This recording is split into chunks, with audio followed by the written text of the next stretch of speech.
Oh man, can PvP be fun in Dungeons and Dragons? Well, we think so. So let's talk Clash of Classes and PvP with our special guest, Garwin. Glad to be.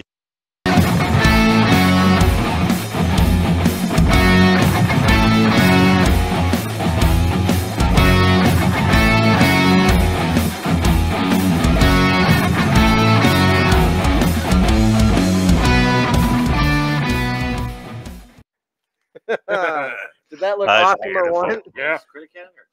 That was Clash of Classes. So we are Crit Academy. We were playing. Stop confusing me. Doesn't take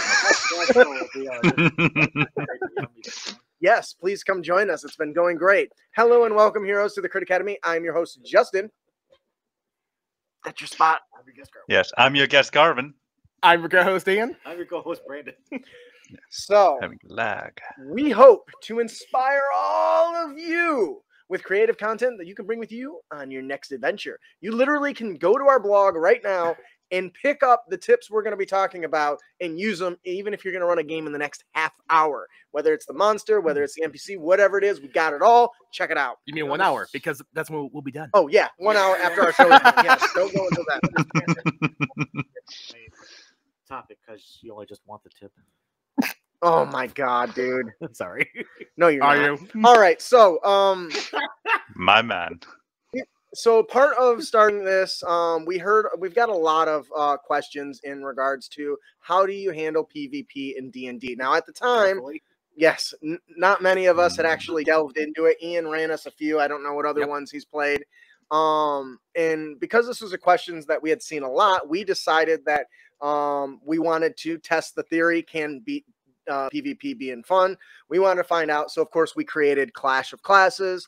Once again, I want to thank Garwin for joining us. He's not only a Emerald patron, but also one of our Clash of Classes contenders, and has hopefully been having a lot of fun doing it. Oh, definitely. So right off the top of the get-go, PvP in Dungeons & Dragons is something most people try to avoid. Would you guys agree with that? Yeah. Yeah, most For people. most games, yes. Why do you guys think that? Because they're cowards. Because of the cowards? Nah, they want to avoid the group breaking up. And it poses hardships amongst the players. Yes. So people can attack my characters. Oh, well. And I feel like, too, first and foremost, that D&D is meant to be, in most cases, a storytelling game. And when you have your players fight each other, that kind of steps away from that. And let's be real here, too. People have egos, and when you have one character beat up another character, that can bruise some egos at times. Absolutely. And let's be real here. Not all players are mature enough to handle it either. Yes. Yeah, I've heard that one a lot. So I do want to take a moment before we get too far into this to thank all of our followers, our patrons, anyone that follows us on YouTube.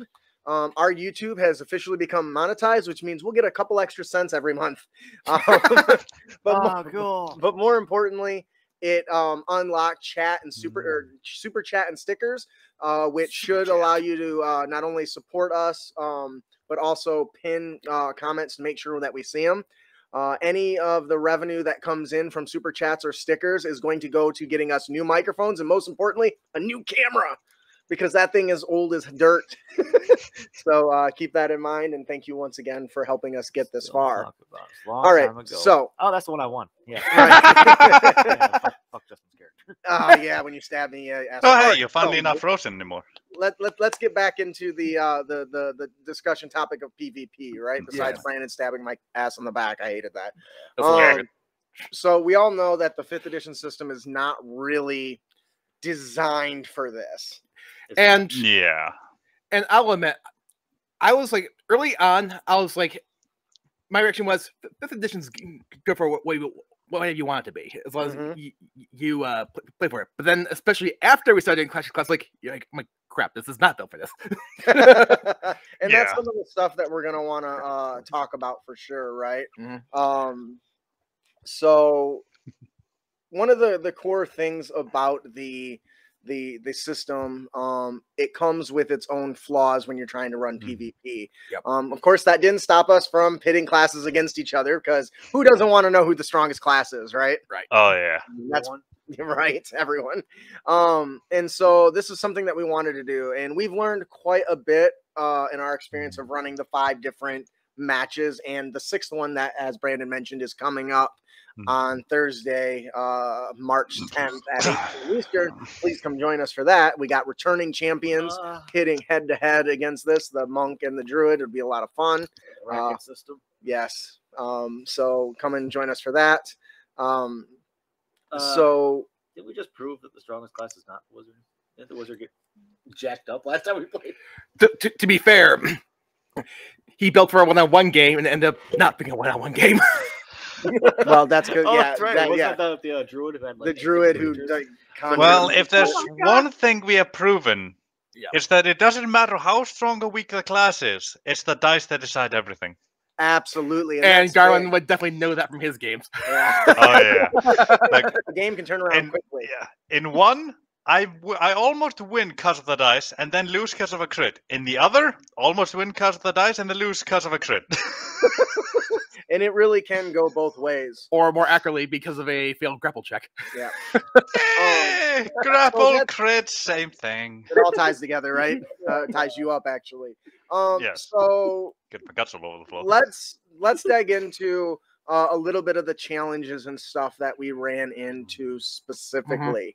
As you mentioned, crits can change the game. That the crits in themselves are enough to demolish somebody if they're not careful, if they're not, because crits are automatic hits, right? So it's not like you can defend against them in any way. You can only reduce the damage they do. Inversely, we also saw last game about how fights can become utterly boring when neither opponent can hit each other for like 6 rounds in a row. Yes, that's actually a good point. So if you guys didn't notice, one thing that we learned is how important it is to have a dynamic battle. Yeah. The battle has to be dynamic, right? I don't know if Brandon wants to elaborate comparing the last match versus some of the first ones. But the last one, we took a different approach in the way the environmental effects or hazards work.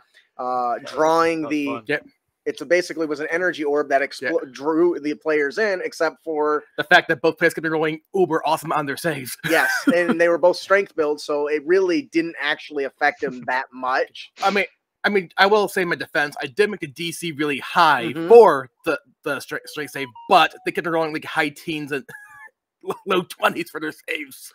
Ooh, Dalcinia's got a good statement here. Could it be a thing where the miss is actually a deflection? Of course. Definitely. But we already are kind of HP is something that's thin in 5th edition, right? So you can't afford to have extra hits, but it's also not super fun if somebody misses.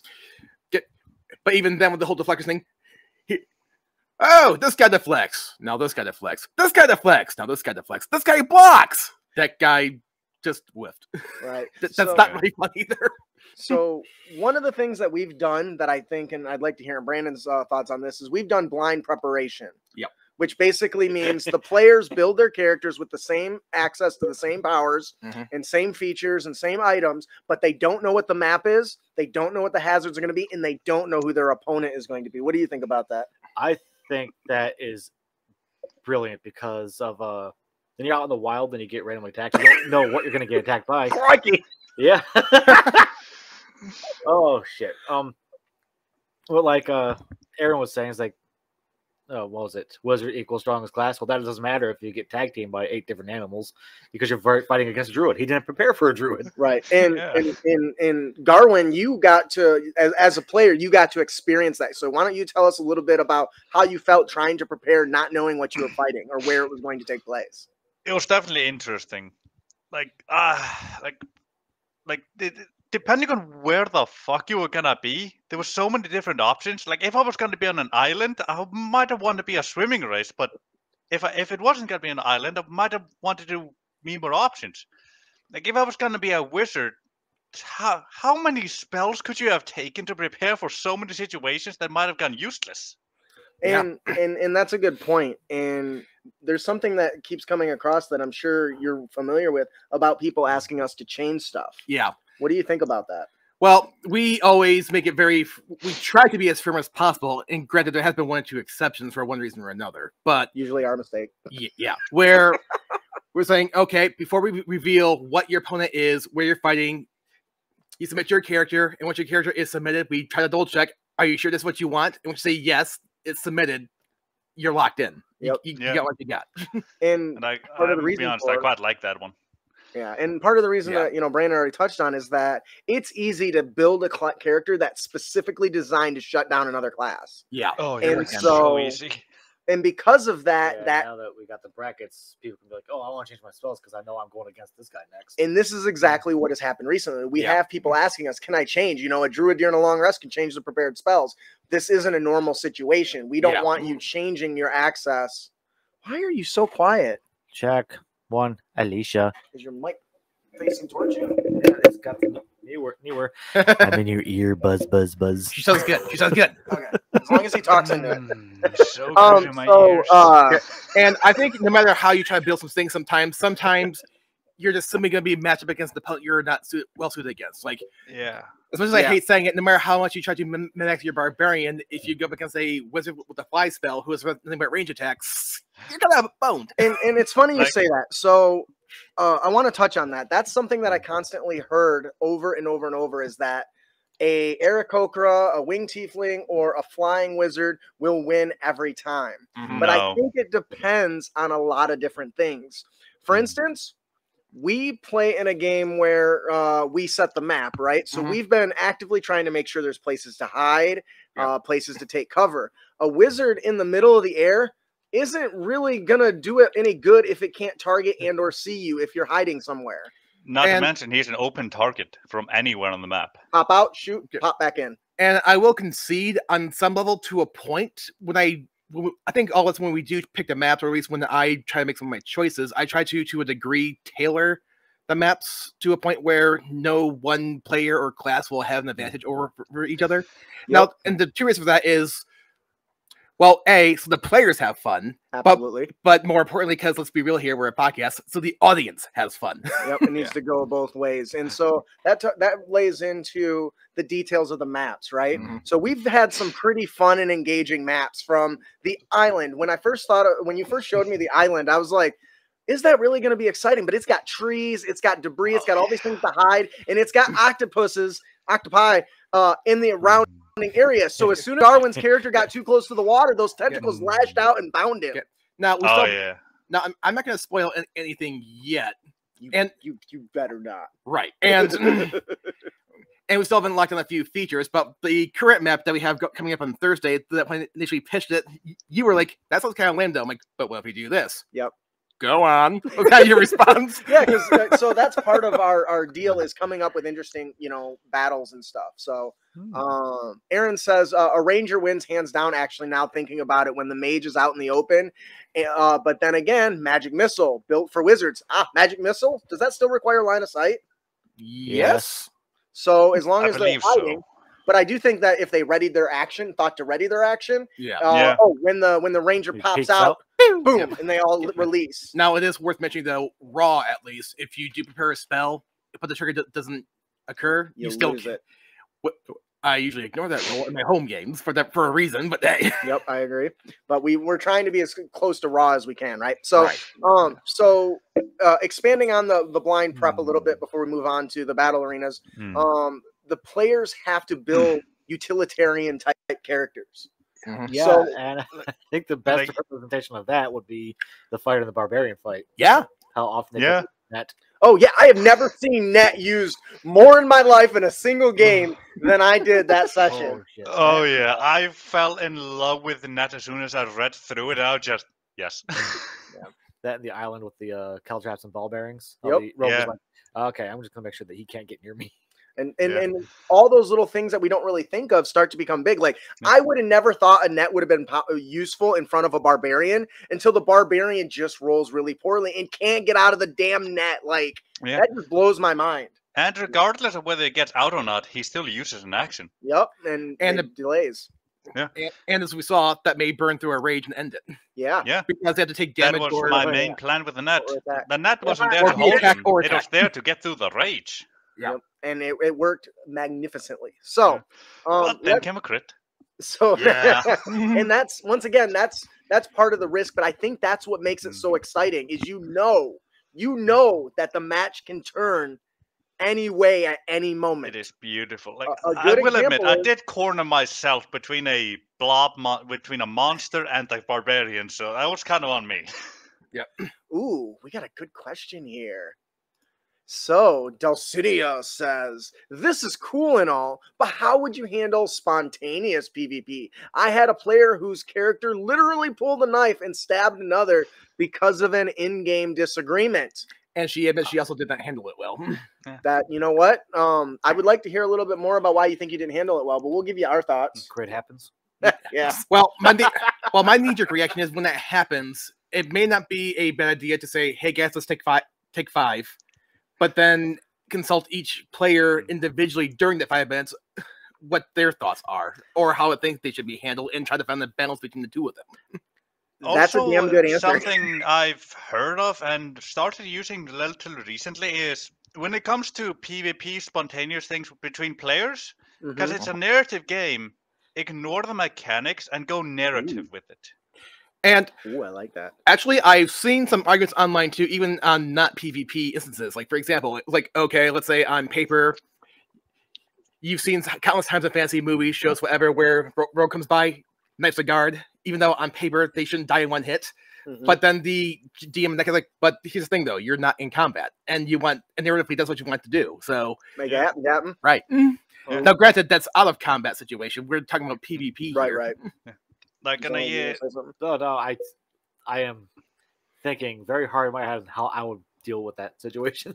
Yep. Yeah. So for me, Because I get panicked if I have my players at each other's throats. Yeah. So touching on what Ian said a little bit, first I think the establish how the players feel. Yeah. First of all, this should have been something that was already addressed in session 0. But if it's not, And or sometimes it isn't. was, and sometimes it is, and it happens anyway, make sure that, as Ian said, take a 5-minute break, but talk to make sure that nobody's angry or upset actually, and it's just their characters. Because blatant anger will totally just destroy the entire situation. She does. That's what he's saying. So what did Dulcinea do there, Brandon or Ian? Somebody. She went directly into initiative, and as a result, all the players went into panic mode, where 3 of them were trying to pull them apart, and the other 2 nearly killed each other. And she talked with the players afterwards, and they were okay out of game, but they've been nervous about it since then. Okay, so I agree that definitely roll initiative and then take a break would have been a better option. Once again, if they're all within okay with it, that's fine. But I think that's something that maybe should be handled more narratively.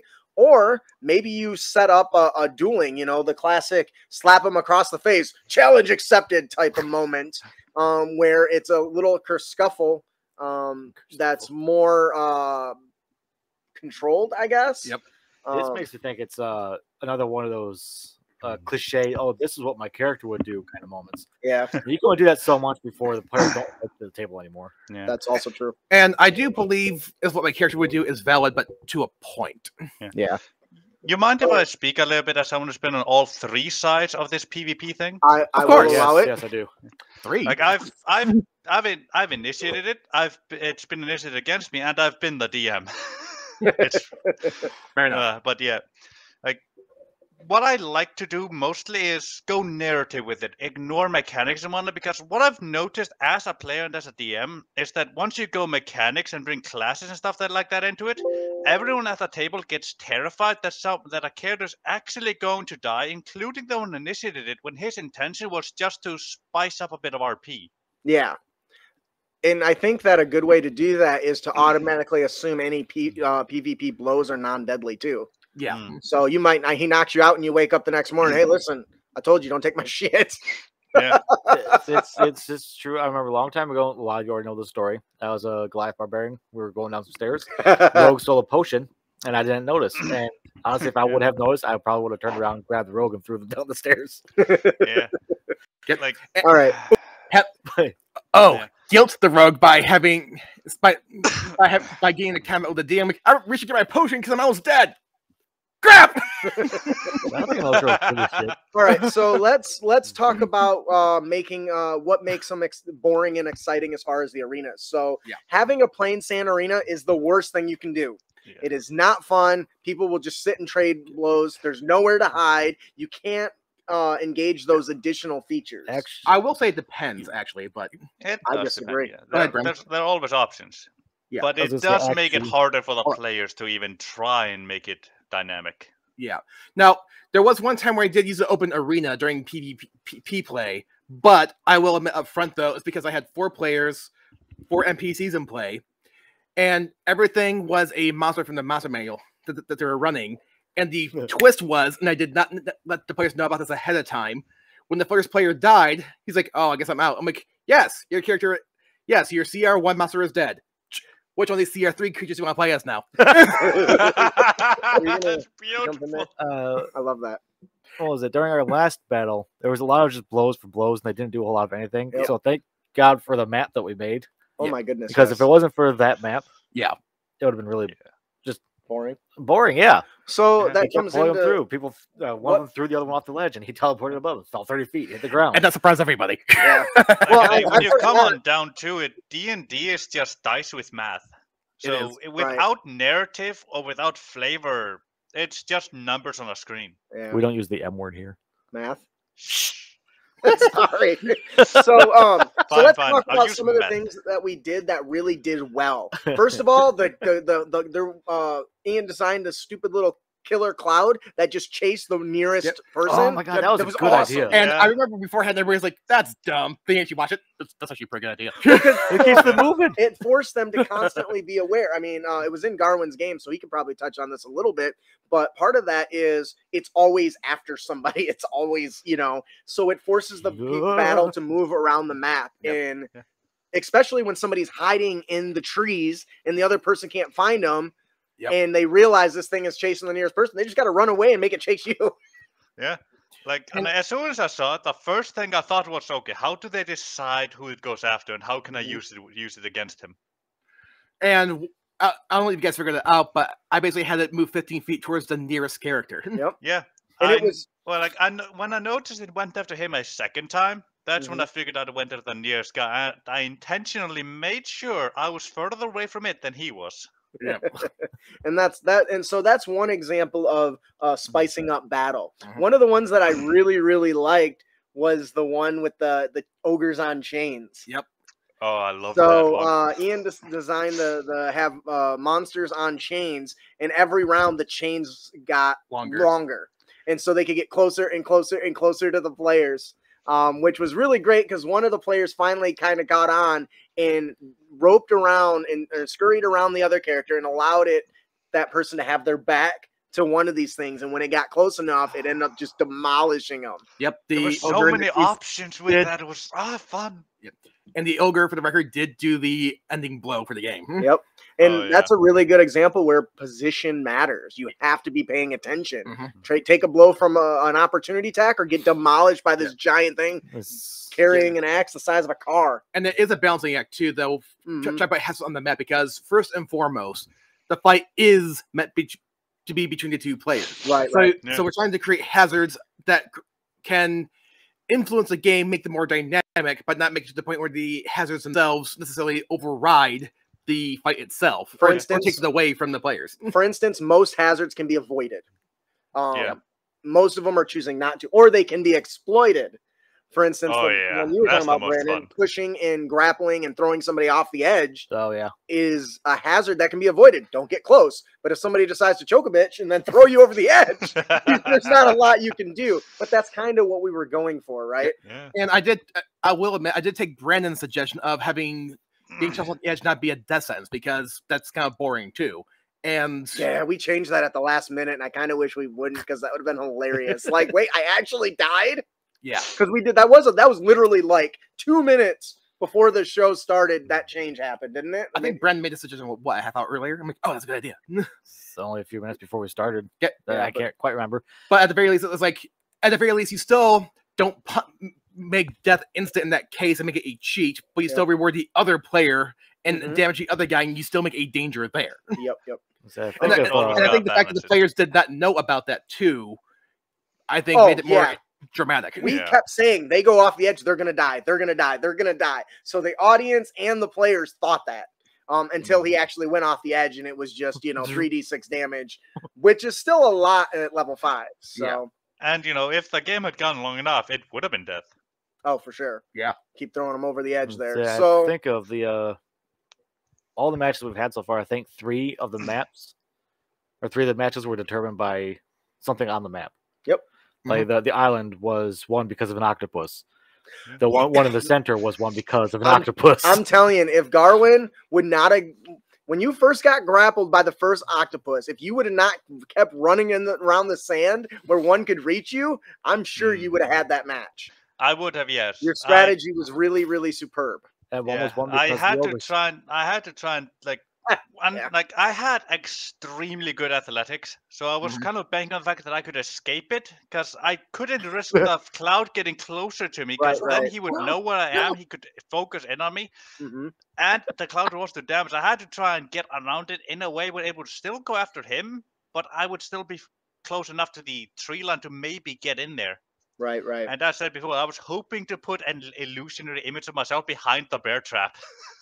Oh, I would just like to take a huge moment to say thank you to Ian for putting all this stuff together. He's constantly fiddling with Foundry, and thanks to Drew and Dragons, who's kind of given us some pointers on it.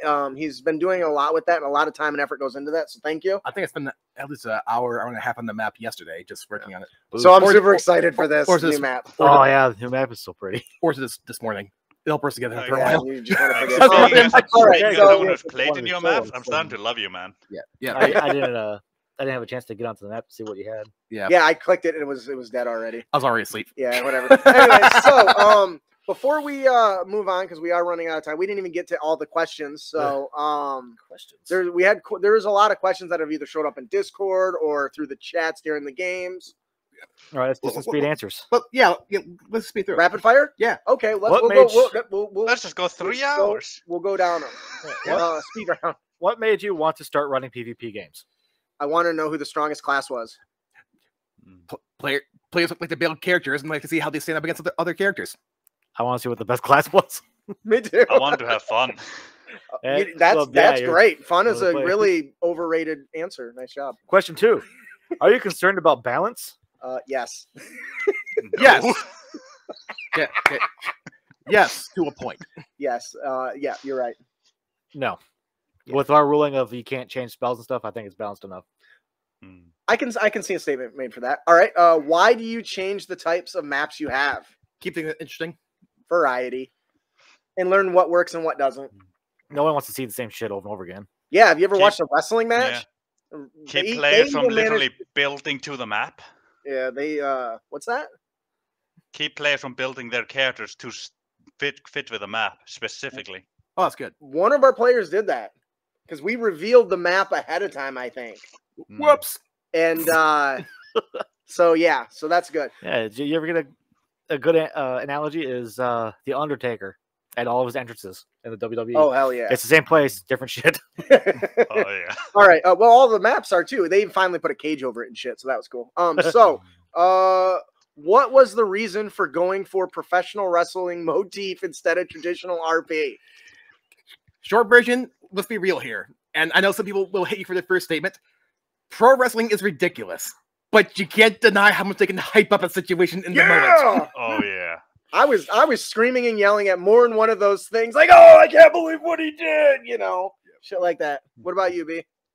Well, Why do you the think fact that we're trailer park boys and we grew up on WWE.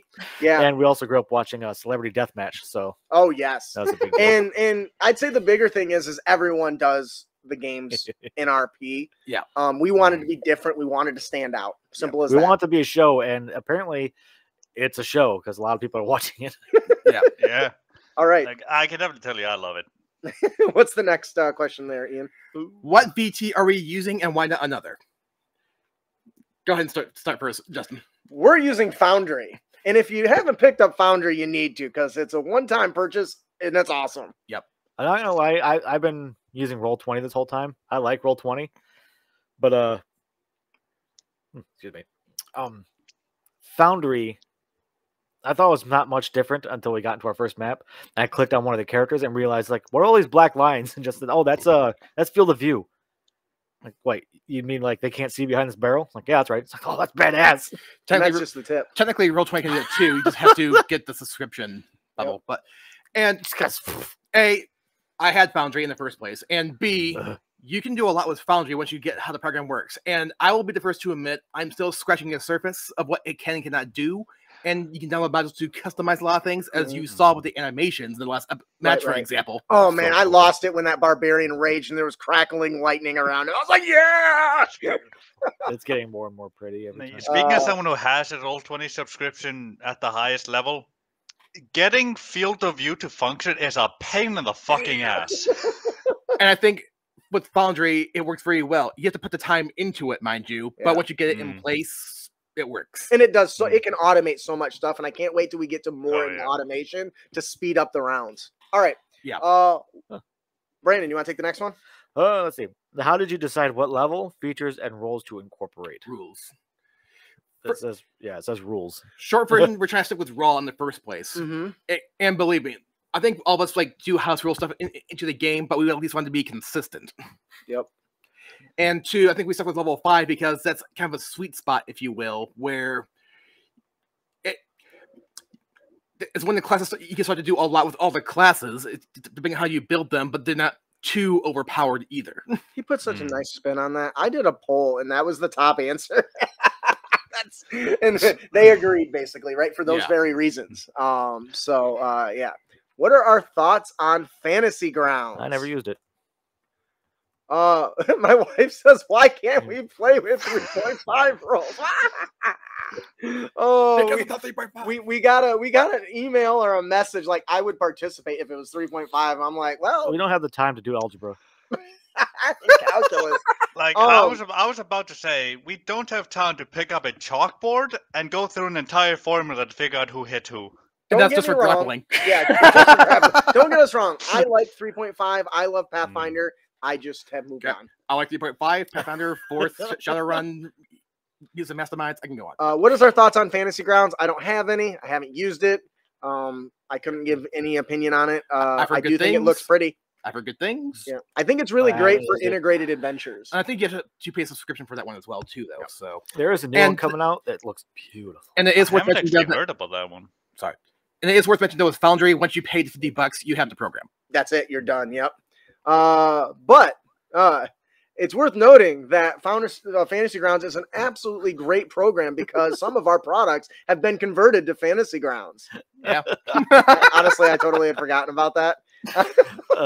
All right. So, do you have any plans to expand Clash of Classes? Yes. Yeah, of course. Yes. We're always trying to improve, and we like what people like it. So, and we are kind of in the prototype stage right now, which is why we started off, aside from one screw up on our part, PHB only. Yep. And the plan is to expand outwards and stuff. Yeah. Like we'll go to the next book, which was what?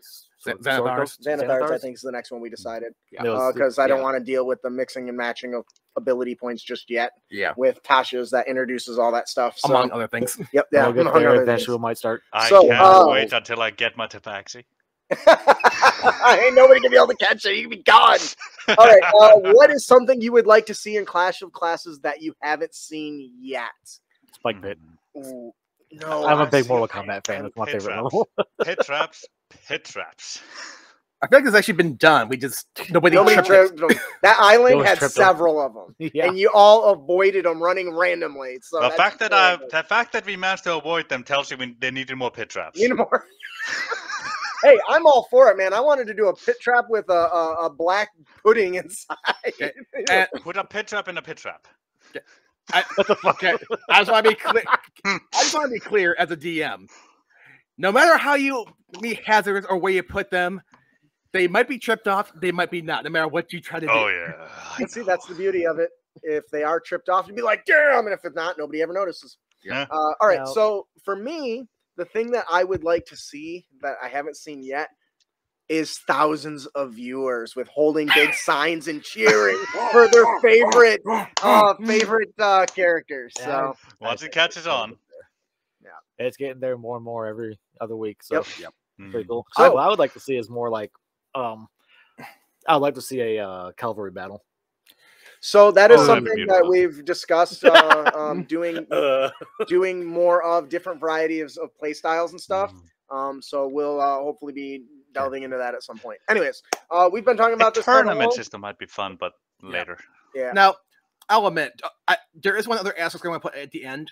When I have done PvP games in the past, especially at home, I did put a lot of house rules in place to limit stuff for balancing reasons, and we're trying to avoid that for Clash of Classes at least, because we are to a point. Yeah. Because we want to at least have players play raw at least. Yeah, so. we've been Why did we not call it Clash of Classes Raw?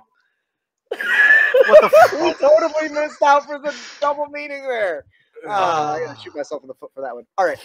So Also, Dalcinia, master of understatements. it says, "Wow, as transparent as an open window." There. Hey, I don't hide nothing. We know. We saw your Manscaped ad. She said Manscaped. Look, there just isn't even a wall there to begin with. You're not even in a house. You're outside in the field. Yeah. Okay, let's try to get to you. All right, let's move on. If you're interested, please come and check us out. We're going to be doing another Clash of Classes. Look at that. There's another Russian bot. I was going to say there's a Russian bot. Aren't you in the middle of something right now? Like, what the hell? You got enough time to be doing that shit? All right, so hey, that's how you know we got in the big leagues. come and join us for this Thursday at 8 p.m. on YouTube as we do Clash of Classes, a battle between a wild-shaped druid, moon druid, Circle of the Moon druid, and a open hand monk. So come and keep an eye out for that.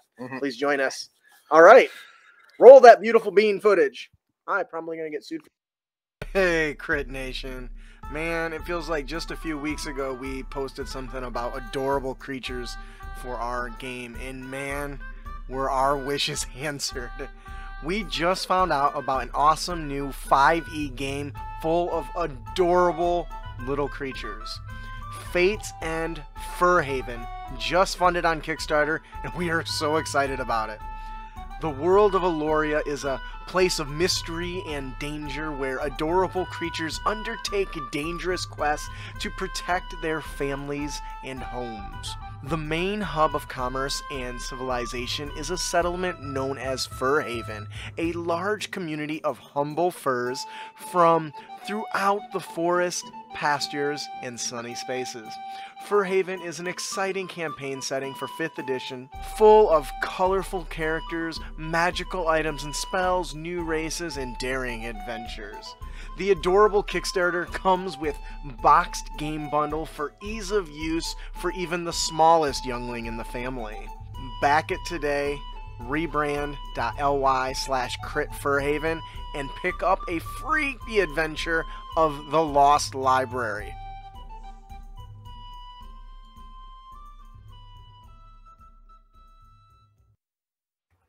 They are so adorable! Oh my goodness! Like, what? I thought it was so cute. What? You didn't think they were I adorable? can't tell you how highly I squealed for a second there. Yeah.